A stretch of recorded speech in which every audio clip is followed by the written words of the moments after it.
रामकृष्ण हरी मंडळी, शाकाहारी माणसासाठी भन्नाट असा पदार्थ सोयाबीन घ्यायचा आहे. तर ते सोयाबीन पहिल्यांदा आपण थोडंसं मीठ टाकून पाण्यामध्ये उकळून घेतले. 5 मिनिटं उकळायचं.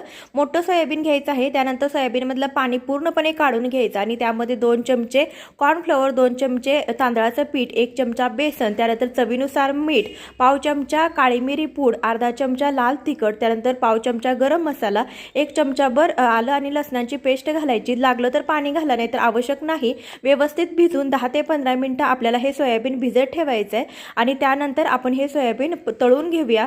तर अगदी चिकन 65 सुद्धा तुम्ही विसरून जाल अशा ह्या चवीचं आणि खायलाही तेवढंच पौष्टिक असं हे सोयाबीनचं 65 तयार होते. खूप साधी सोपी रेसिपी आहे. श्रावणामध्ये नक्की ट्राय करून पहा. वरून थोडासा कढीपाला तळून टाकलेला आहे. तर इथे आपलं सोयाबीन 65 तयार झालेला आहे. तर माझा दुसरा चॅनल पूजा कृष्णा रेसिपीज या चॅनलवरती तुम्हाला साध्या सोप्या रेसिपीज पाहायला मिळतील. नक्कीच त्या चॅनलला जाऊन सबस्क्राईब करा.